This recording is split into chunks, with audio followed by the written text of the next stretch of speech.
Meus amigos queridos, que Deus esteja com cada um e cada uma nesta manhã tão especial em que estamos reunidos novamente pela Palavra de Deus. Hoje, dia 19 de janeiro, e nós somos convidados a meditar o Evangelho de Marcos, capítulo 3, versículos 7 a 12. Muito obrigado a você pela sua companhia, pela sua sintonia, pela delicadeza dos comentários, pelo compartilhamento em suas redes sociais, encaminhar para os seus contatos, pelo seu joinha que você deixa aqui embaixo, pela sua inscrição aqui em nosso canal. Tudo isso é muito bom, é um motivo muito grande de alegria e principalmente de gratidão. Nesse trecho, nós vemos mais um movimento de Jesus. Jesus sai da sinagoga e vai agora para a beira do mar da Galileia. Vai com seus discípulos e uma multidão imensa, me parece que são 7 cidades, tanto da Judéia quanto dos territórios pagãos, que vão ao encontro de Jesus. Já é a intuição de Marcos, querendo mostrar o novo povo de Deus. O povo de Deus que agora não pertence mais a uma etnia apenas, mas e principalmente a toda a humanidade. Jesus é o Salvador do mundo inteiro.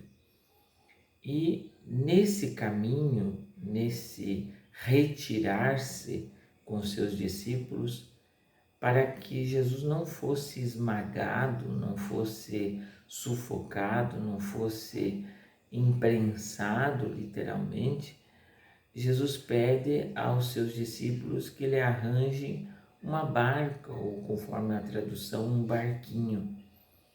Esse barco, mais do que um instrumento de navegação, de tábuas, é o sinal já da igreja que nasce, do começo da igreja.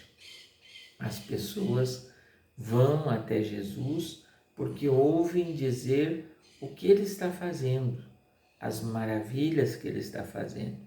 Se nós passamos os 3 primeiros capítulos, os 2 primeiros e até agora, Jesus já realizou muitas coisas. Curou o homem da mão seca, curou a sogra de Pedro. Então, são realidades que vão se espalhando e fazem com que as pessoas que estejam passando por dificuldades busquem a Jesus. E aqui, meus amigos, fica uma ideia muito interessante, porque muitas pessoas procuram Jesus apenas para alcançar um favor, uma graça, a solução, e depois simplesmente esquece. Nós não podemos procurar Jesus só na hora da precisão. Precisamos estar com Jesus sempre.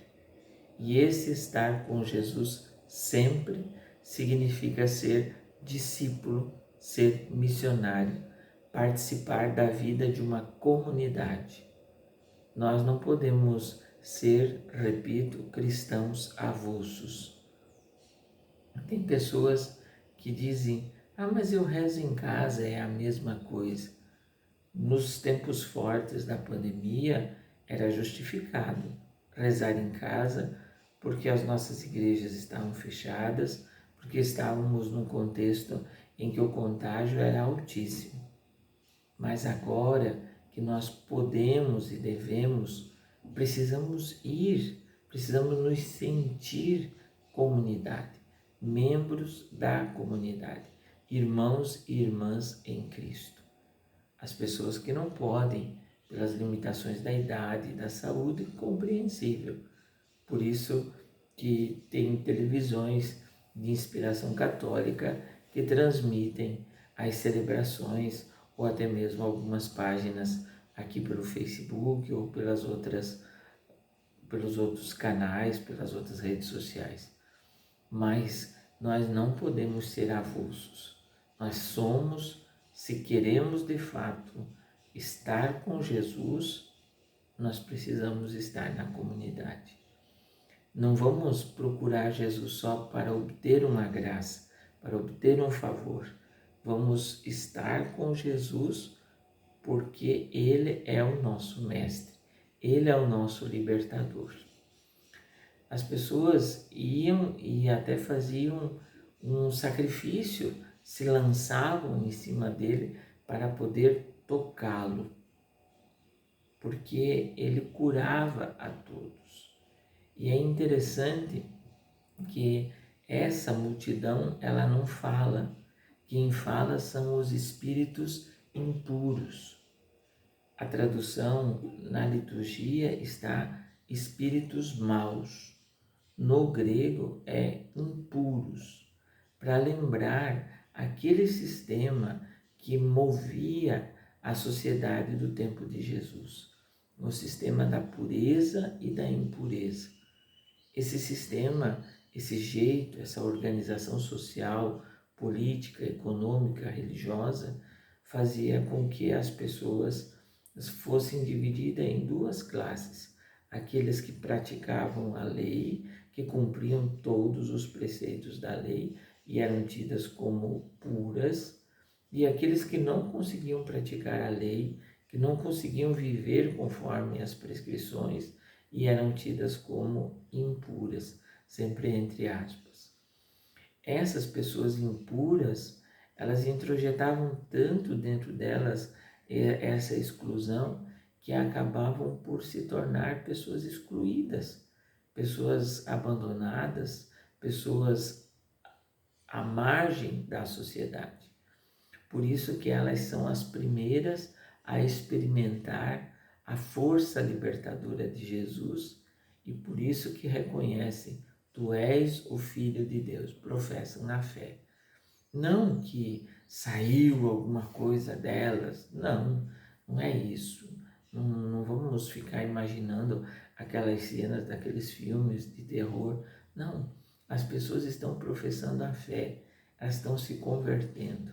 Aqui dizer tu és o Filho de Deus é reconhecer que Jesus é uma força maior, é alguém maior do que tudo aquilo que exclui, de tudo aquilo que machuca, fere as pessoas, o ser humano.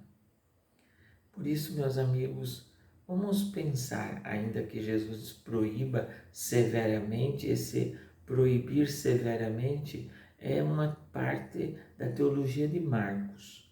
Ele quer desmistificar aquela mentalidade triunfalista de Messias e isso chama-se segredo messiânico. É um dos evangelhos que mais aparece essa realidade. Mas ele não é para esconder, é uma maneira de Marcos escrever. Então, queridos amigos, nós vamos ser como a multidão que está só procurando um milagre, um favor, uma graça e depois vamos voltar para nossa casa? Ou nós vamos ser como aquelas pessoas que estavam possuídas e foram libertadas e que proclamamos a fé, reconhecemos que Jesus é o Filho de Deus e ao reconhecer que Ele é o Filho de Deus, nós também nos reconhecemos filhos e irmãos e irmãs em Jesus Cristo. Temos dois caminhos.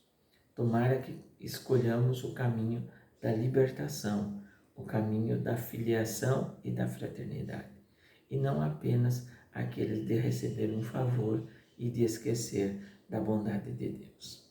Tenham todos um ótimo dia. Eu falei baixinho porque ainda estou aqui no retiro, não podemos atrapalhar quem está ao longo da casa, mas agradeço muito a sua sintonia, o seu gesto de estar aqui comigo e principalmente por estarmos em comunhão através da Palavra de Deus. Fiquem com Deus. Um grande abraço.